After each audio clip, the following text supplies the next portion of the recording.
Kita membahas kebenaran tercampak karena dengki dan sombong. Kebenaran bisa tercampak disebabkan oleh sifat iri, dengki, dan kesombongan. Sombong membuat tercampaknya kebenaran. Karena mempertahankan angkuh, kesombongan, kita tidak peduli lagi bahwa itu berasal dari Allah atau tidak tidak peduli karena kesombongan tadi ya. Ya, Al-Allamah Ibnu Al-Qayyim rahimahullah berkata, sesungguhnya kesempurnaan seseorang itu berkisar pada dua hal. Berapa tadi? Kesempurnaan seseorang, kata Ibnu Al-Qayyim, ya, berkisar pada dua hal. Yang pertama, kemampuan membedakan antara kebenaran dan kebatilan. Orang kalau tidak mampu lagi dia membedakan mana yang benar, mana yang batil, ini payah nih. Yang batil dianggap benar apalagi, yang benar dianggap batil apalagi. Sama itu. Ya, di situ nilai manusia di membedakan antara mana yang benar, mana yang batil, mana yang hak, mana yang batil, benar dan salah. Yang kedua, lebih memilih kebenaran tersebut daripada kebatilan. Kalau sekedar tahu saja membedakan benar dan batil, itu masih bagus, tapi yang lebih bagus lagi lebih memilih benar. Ya, kalau benar nampak sama dia, diambil sama dia. Kalau batil dibuang sama dia. Jangan terbalik. Ya, jadi kata Ibnu Qayyim di situ tadi. Ya, sesungguhnya kesempurnaan seseorang itu berkisar pada dua hal. Ada antum begini nih. Pada dua hal tadi nih. Kemampuan membedakan antara hak dan batil. Itu pakai ilmu bisa itu. Kalau orang tidak ada ilmunya, bagaimana dia membedakan nih? Semuanya datar aja sama dia nanti. Jalan ke Padang nggak ada kilo 9-nya. Ya, dari puncak Lawang ke nggak bisa dia. Dia kira lurus saja masuk jurang lah. Di bukit tinggi yang namanya Puncak Lawang sampai ke Danau Meninjau nanti. Di bawahnya kan Danau Meninjau. Lewat kelo ampe-ampe loh. Kelo ampe kali. Keloknya kelok patah putih ya, kelok siku. Mendaki menurun. Kalau dari puncak ke bawah nurun aja. Kalau dari Danau Meninjau ke Puncak Lawang mendaki tadi. Belok-belok itu. Ya, enggak lurus saja jalan sama dia. Harus pandai dia menyetir itu. Kalau enggak habis masuk jurang atau nabrak orang. Pertama, kemampuan membedakan antara kebenaran dan kebatilan. Yang kedua, lebih memilih kebenaran tersebut daripada kebatilan. Tidaklah kedudukan makhluk di sisi Allah itu subhanahu wa ta'ala, baik di dunia maupun di akhirat, kecuali ditentukan oleh kadar pembedaan mereka ini. Kadar perbedaan mereka dalam dua hal perkara ini. Karena dua perkara inilah para nabi dipuji oleh Allah Subhanahu wa taala. Allah berfirman, "Wa dzkur ibadana Ibrahim wa Ishaq wa Yaqub ulil aidi wal absar." Ya. Ingatlah hamba-hamba kami, para nabi, yaitu Nabi Ibrahim, Ishaq anaknya, Yakub cucunya, yang memiliki kekuatan ilmu yang tinggi. Ya, dia memiliki kekuatan untuk lebih memilih ilmu kebenaran, ilmu yang tinggi datang dari Allah. Ya, wal absar itu ilmu ya. Kekuatannya ada di dalam memilih. Kalau ada nampak sama dia kebenaran, dia bela itu kebenaran. Tidak dia sia-siakan dan tidak dia abaikan apalagi. ID dalam surat Shad 45 ini, ID itu artinya apa? Maknanya apa? Kuat dalam melaksanakan kebenaran. Ada orang tahu dia kebenaran, tapi tidak ada kekuatannya untuk membela, untuk mengikuti kebenaran. Makanya ada doa. Pernah antum dengar doa ini? Allahumma arinal haqqan haqqa. Ada? Pernah dengar? Apa artinya? Di sekolah ada ya? Apa artinya itu? Berdoa tentu harus tahu artilah. Apa arti Allahumma arina? Arina nggak tahu? Arina, ara. Arina, ari. Isim apa tuh? Fi'il amar itu. Ari. Ara, ari. Arina perlihatkan artinya. Ara, ro'a, ro'atu dia melihat. Ari, lihatkanlah. Ya. Perlihatkanlah. Arinal haqqan haqqa. Perlihatkan kepada kami bahwa kebenaran itu benar adanya. Ada orang nggak tahu dia, nggak nampak sama dia kebenaran itu benar. Siapa contohnya? Contoh itu Fir'aun lah. Fir'aun Nabi Musa itu nabi kan? Benar nggak yang didakwakannya? Abu Jahal. Kalau ente ada diseru orang kepada kebenaran terus mengabaikan kebenaran itu 11-12 dengan siapa itu? Fir'aun, Abu Lahab sama Abu Jahal. Kukuh dia mempertahankan kebatilan yang ada sama dia. Dia menganggap itu benar, tapi sebenarnya batil. Sama juga dengan orang Syiah, dia merasa benar dia. Ya, mengguling-gulingkan badannya ke tempat tai imam. Oh, nanti tengok di YouTube aja ada. Diambilnya debu-debu, atau setiap bulan Muharram dia sakiti badannya dengan pisau, dengan rantai dipukul-pukulnya berdarah-darah ya. Dia menganggap itu adalah satu kebenaran, sebuah kebaikan itu. Atau yang paling gampang mengubur hidup-hidup bayi perempuannya. Orang jahiliyah dulu. Ya, orang jahiliyah dia kubur bayinya hidup-hidup dengan sadar, bahkan dengan rasa kasih sayang katanya. Di mana letak kasih sayangnya?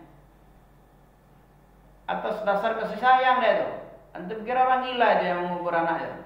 Apa katanya? Kenapa dia ngubur? Bisa ente jawab? Orang jahiliyah ngubur anak perempuannya hidup-hidup. Mana ayatnya itu? Ada dalam surat At-Takwir. Ya, idza syamsu kuwirat wa idzal mau'udatu su'ilat wa idzal nufusu zuwijat wa idzal mau'udatu su'ilat bi ayyi dzambin qutilat. Nah, ketika bayi-bayi perempuan yang dikubur hidup-hidup itu dikasih nyawa lagi, dibangkitkan dari kubur, dihidupkan dia. Kemudian ditanya su'ilat, ditanya dia bayi itu, kenapa bi ayyi dzambin? Disebabkan dosa apa dia terbunuh di kubur bapaknya? Nah, nanti ditanya nanti itu. Apa dosanya? Apa alasan orang jahiliyah mengubur anak perempuan hidup-hidup? Tahu deh. Karena dia rasa kasih sayang. Karena di zaman itu peperangan gampang terjadi, sikit-sikit perang, tersinggung sedikit perang. Ya, siapa yang kalah dia jadi mangsa. Istrinya, hartanya, anak gadisnya, anak laki-lakinya jelas dibunuh.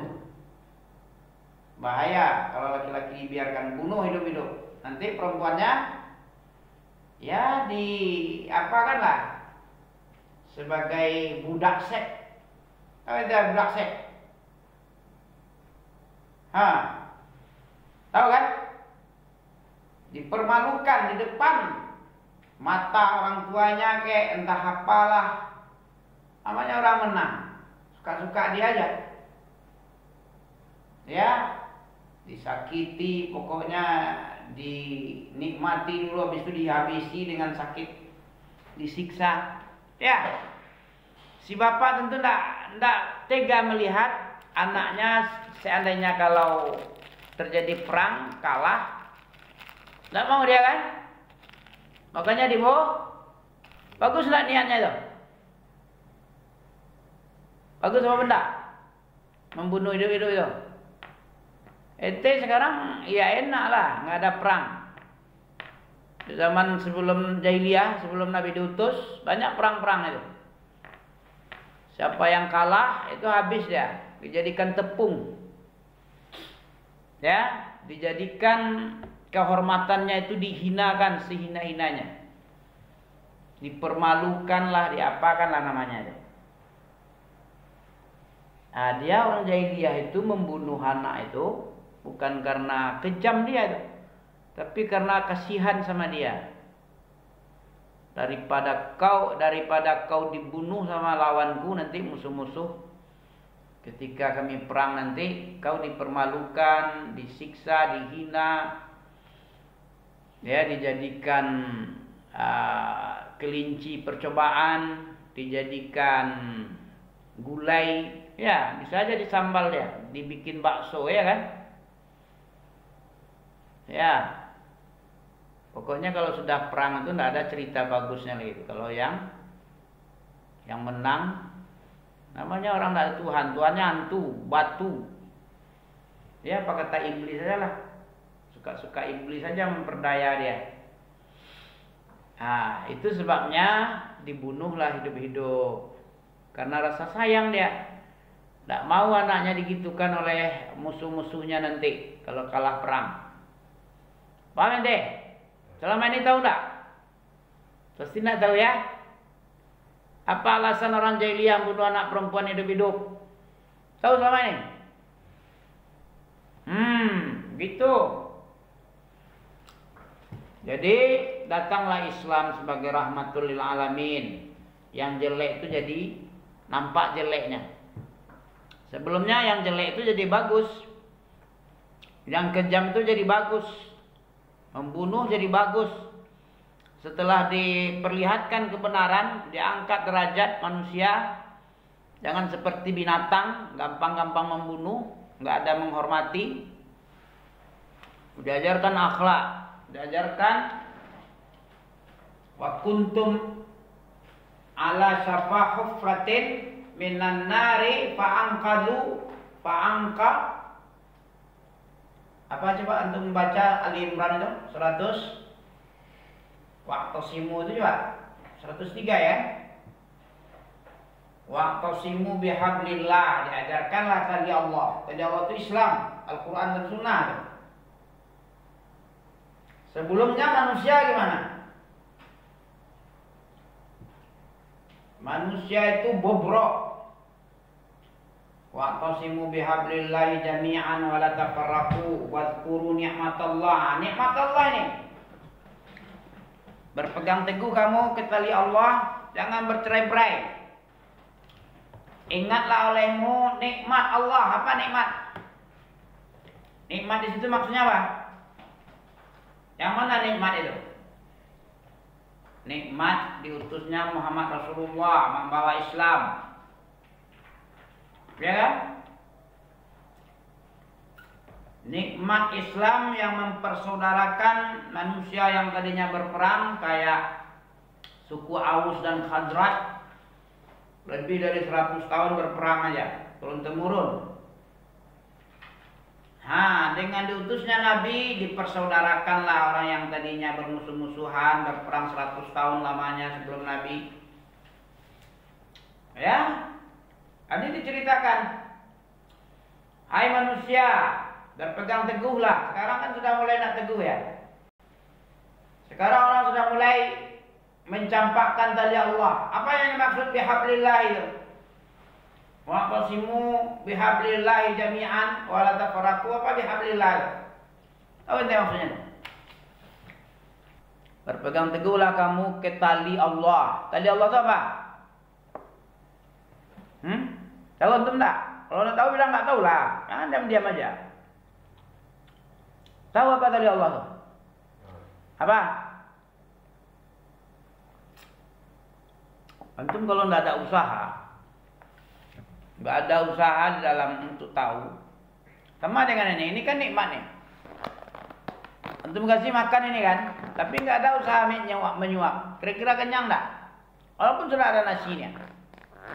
Dari depan mata nasi, enak lagi sambalnya nih, tapi nggak ada usaha untuk makan. Kira-kira bermanfaat nggak yang ini? Begitu juga Islam ini, ya. Islam yang dibawa oleh Rasulullah melalui perantara Jibril, malaikat yang paling mulia di kalangan malaikat, makhluk Allah, hamba Allah yang paling mulia di kalangan malaikat, Jibril. Turun dia dari aras kepada Nabi di Mekah, disampaikan ke dalam hati, baik dibacakan maupun dimasukkan ke hatinya. Itu cara Allah menurunkan wahyu itu, dimasukkan ke hati, terus teranglah hati Nabi, ditransfer, ya kan. Kadang dibacakan ayat, setelah dibaca hafal, disampaikan kepada sahabat, dibacakan juga. Itu kan nikmat Allah itu. Berpegang kita ke situ. Bukan ke dunia disuruhnya oleh Allah, carilah dunia sebanyak mungkin. Enggak ada. Yang disuruh oleh Allah itu tambahan yang ada, tambahan ilmu. Wa qur rabbi zidni ilma. Toha 114 ada itu. Wa qur rabbi. Ini keutamaan ilmu. Keutamaan ilmu apa? Allah tidak pernah memerintah nabinya kecuali untuk meminta, tidak pernah menuntut harta, dunia, benda, kekayaan, jabatan. Enggak pernah disuruh oleh Allah meminta tambahan kecuali tambahan ilmu. Makanya ada belajar doa di sekolah.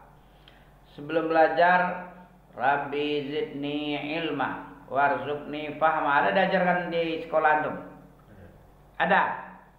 Apa artinya itu? Itu surat Toha tuh. Surat Toha 114 itu. Waqur Rabbi zidni ilman. Ya Allah, katakanlah, wahai Muhammad, ya Rabb saya, tambahlah ilmu saya.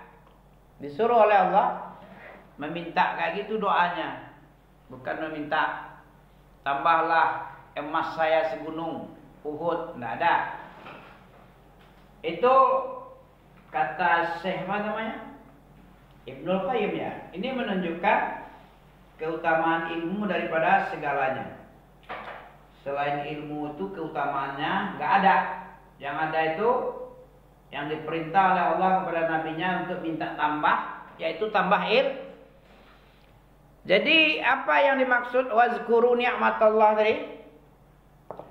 Wazkuru ni'matallahi 'alaikum id kuntum a'da'an fa'alafa baina qulubikum fa asbahtum bi ni'matihi ikhwana. Ya.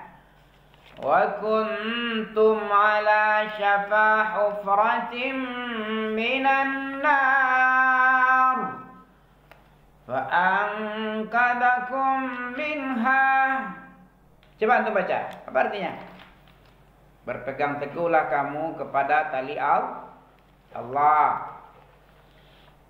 Ya, seluruhnya kalian berpegang teguh. Bukan anak-anak aja disuruh pegang teguh. Antum kira disuruh Allah berpegang teguh itu anak-anak itu aja? Anak-anak sekolah, anak-anak ngaji. Enggak, semuanya. Jami'an itu artinya apa? Apa arti jami'ah? Buyung. Apa artinya di situ? Nampak? 101. 103. Jami'ah itu apa artinya? Anak-anak sekolah aja. Bapak-bapak enggak, mama-mama enggak. Seluruhnya, asal dia manusia muslim. Muslim dia, mengaku Islam dia berpegang teguh ke sini nih. Siapa yang nyuruh? Allah yang nyuruh. Bihablillah itu kepada Islam, kepada sunnah artinya. Berpegang teguh seluruhnya kepada biar tidak terjadi pelecehan agama, biar nggak terjadi pelecehan ustadz, ya, merendahkan harga-harga ustadz, nggak terjadi kalau dia berpegang kepada tali Allah. Tapi kalau sudah tidak berpegang, sudah remeh-temeh saja dengan tali Allah, ini semuanya jadi remeh. Kalau kepada tali Allah, Allah sendiri. Kalau tidak berpegang teguh kepada tali Allah, berarti tidak berpegang teguh kepada Allah itu. Tidak meyakini, tidak mengimani Allah. Mengimani Allah itu caranya seperti yang diajarkan dalam Al-Quran dan Sunnah itu. Mengibadati Allah itu sesuai Al-Quran dan Sunnah. Sekarang Al-Quran dan Sunnah tidak ada arti apa-apa. Tidak menghargainya apa-apa. Itu sama aja dengan tidak menghargai Allah sama sekali. Sementara kita hidup diciptakan oleh Allah, diberi rezeki oleh Allah, dan kita remeh-temeh kepada syariat Allah, pembawa-pembawa syariat Allah, pengajar-pengajar syariat Allah. Apa jadinya? Sama dengan tidak menghargai Allah itu sendiri. Yang disuruh oleh Allah ini dia, wa'tasimu, berpegang teguhlah kalian seluruhnya bihablillah, ke tali Allah. Tali Allah itu adalah Islam, Al-Quran dan Sunnah ala fahmi salaf. Ya, dengan ijma' ulama, dengan kias-kias ulama, dengan bimbingan ulama, berpegang teguh seluruhnya. Jangan sampai ada kalian berpecah belah.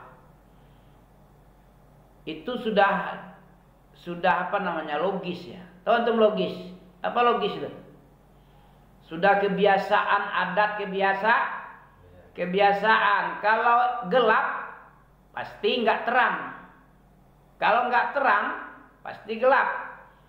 Kalau nggak berpegang kuat pasti bercerai-berai. Makanya ada di situ ya, diperintah untuk berpegang teguh, kemudian dilarang untuk bercerai-berai. Jadi ingkar mungkar, amar ma'ruf, nahi mungkar itu sejalan dia. Tidak cuman memerintah kepada yang baik-baik, ya Pak sholat Pak, baik ini Pak, ini. Apalagi? Mari kita sholat, mari kita belajar. Memerintah yang baik-baik, mari kita sedekah. Tidak juga. Dilarang istiza, ya, dilarang melecehkan. Begitu agama itu. Diperintah yang baik-baik, dilarang yang mungkar-mungkar. Jangan yang baik-baik disuruh yang mungkar, diam aja dia. Ada kemungkaran, diam dia. Berarti dia setan bisu dia. Sukutu fil batil, syaitanul akhras, ya. Diam terhadap kebatilan itu sama dengan, kata Nabi, setan bisu. Ya, berbicara tentang yang mungkar-mungkar doang itu sama dengan setan lagi ngomong. Itu dia. Coba antum tengok dakwah Nabi bagaimana. Diperintah la ilaha illallah, ya, diperintah juga, dilarang juga wajtanibut taghut. Jangan ibadatilah Allah, wahai kaum Quraisy. Ya, jangan kamu ibadahi batu berhala ini, nggak ada manfaat, tidak pula memudaratkan dia nih. Dia tidak mampu dia memberi manfaat kepadamu, dan tidak pula bisa mencegah kemudaratan. Itu dakwah Nabi itu. Karena itu dia dimusuhi, dikeroyoklah, disiksa, diperangilah. Gara-gara itu tadi. Dia tidak cuma la ilaha illallah, mari kita ibadati Allah, marilah kita puasa, mari ini enggak. Yang paling gampang aja, tidak ada ilah. Ilah itu cuma cie, yang lain itu hantu semua, sampah semua. Apa enggak marah orang? Ya marahlah, orang lagi memuliakan Lata Uzza, menyanjung-nyanjung, memuja-muja. Tahu-tahu Nabi membatalkan apa yang dipuja-puja. Jadi marah, tapi Nabi tidak peduli. Daripada disiksa oleh Allah nanti gimana? Taruhlah selamat dari ancaman orang karena hendak berdakwah melarang dari kemungkaran. Selamat dia dari neraka, selamat juga tak? Selamat enggak Nabi kira-kira sama antum? Seandainya tidak dikatakan berhala itu tidak mendatangkan manfaat dan mudarat, di akhirat ditanya oleh Allah, apa saja yang kamu perintah, bagaimana tanggapan mereka, apa yang kamu sampaikan. Dalam surah Al-Maidah ada tak? Sudah tamat Maidah antum belum? Ada di ayat terakhir itu Al-Maidah ya. Yang tadi ini apa tadi? Wala tafarraqu, jangan kamu bercerai-berai. Wazkuru ni'matallah, dan ingatlah nikmat Allah yang telah turun kepada kalian seluruhnya, wahai masyarakat jahiliyah semenanjung Arabia dulu sampai sekarang, sampai kiamat. Ingat nikmat Allah yang turun ini. Ketika kamu dulunya banyak musuh-musuhan aja, berperang-perang, sakit hati sikit, perang, marahan sikit, perang, salah omong, salah ucap, perang, bermusuh-musuhan, fa'allafa baina qulubikum, maka Allah jinakkan hatimu, hati yang keras membatu, suka memusuh, suka membunuh, dijadikan lembut.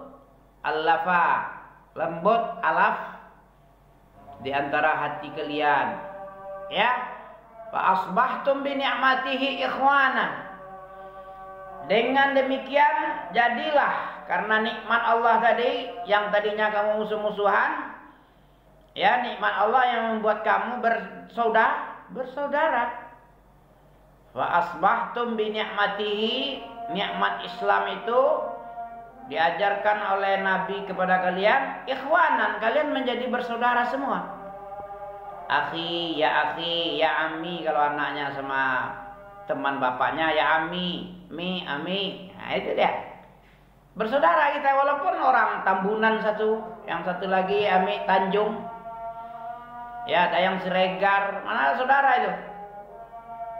Ada Jawa, ada Ambon, Papua, ami semua itu kalau dia Salafi. Ya ami. Ami itu paman artinya, saudara bapak, saudara se-Islam. Paham ente itu? Disebabkan nikmat Allah jadi kita bersaudara. Antum keponaan ami, anak ami keponaan dari abi antum. Ya, anak ami Khalid bilang ami Erpin ya, ami Abu Nabil ya. Antum bilang ami juga, ami Abol, ya kan? Ami Ansori, saudara itu, saudara sebapak itu, saudara se-Islam. Dengan nikmat Islam, dengan nikmat salaf ini, kita bersaudara jadinya. Fa asbahtum, enggak marah-marahan lagi. Kalau marah-marahan ya, enggak enak, enggak sukaan, iri dengki, itu enggak ikhwan namanya itu. Itu musuhan namanya, bukan ikhwan itu. Merasa leceh sama saudara sendiri se-Islam, semanhat, itu bukan ikhwan. Itu musuhan, aduan nah itu. A'da'a. Lawan dari ikhwan itu a'da. Wa kuntum ala safa wazkuru ni'matallahi alaikum id kuntum a'da'an. Nah, ikhwan lawannya. A'da itu musuh-musuhan. Fa anqadzakum minha a'da'an fa'alafa baina qulubikum fasbatum bi ni'mati ikhwana wa kuntum ala syafa hufrah. Apa artinya nih wa kuntum? Dengan nikmat jadilah bersaudara kita ini, orang Batak, orang Ambon, orang Papua, orang Makassar, orang Jawa, ami semua, Medan, Aceh. Ya. Kaza apa tadi? Bersaudara. Kemudian kalian itu dulu hampir-hampir sudah di tepi jurang, masuk lagi. Sedikit lagi masuk ke dalam jurang api yang paling dalam itu. Kamu itu sudah berada di jurang-jurang api. Kalau nggak ada Islam, kamu itu masuk neraka semua itu. Sudah di pinggir kali. Di tepi-tepi kali. Diutuslah Nabi Muhammad. Fa'anqadzakum minha. Jadilah kamu selamat, nggak jadi terperosok lagi. Dengan diutusnya Rasulullah itu, kamu tidak masuk neraka. Coba kamu mati sebelum Nabi Muhammad datang, masuk neraka ya. Bapak Nabi di neraka. Tahu tuh? Tahu hadisnya enggak? Bapak Nabi di mana? Surga, neraka?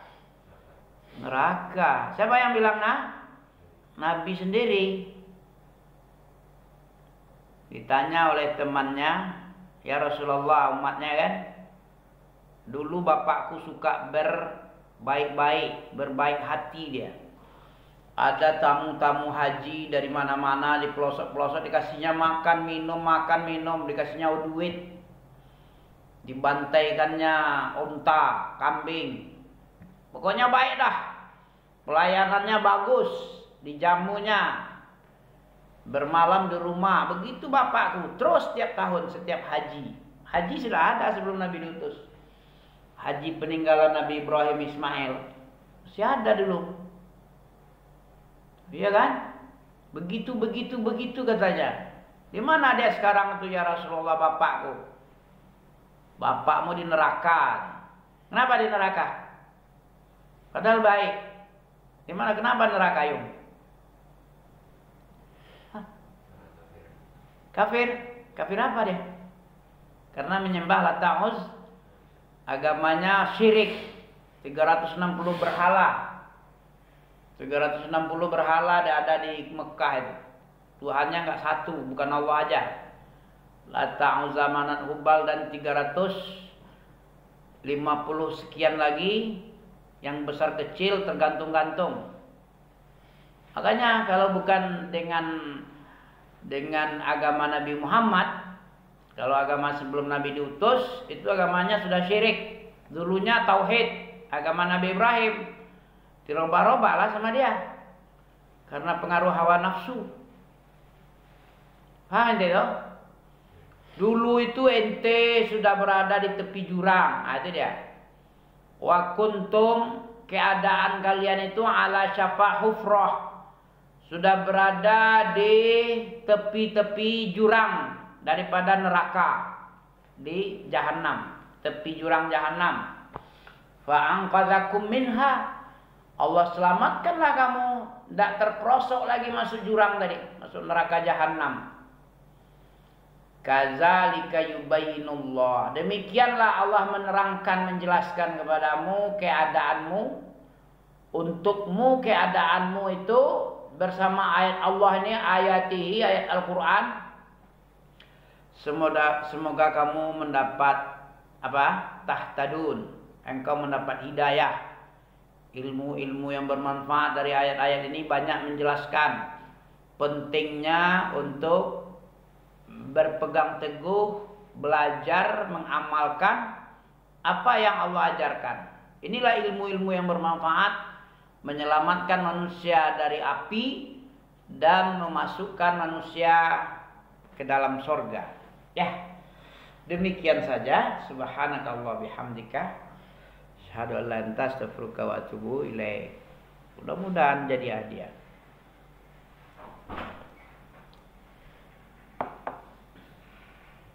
30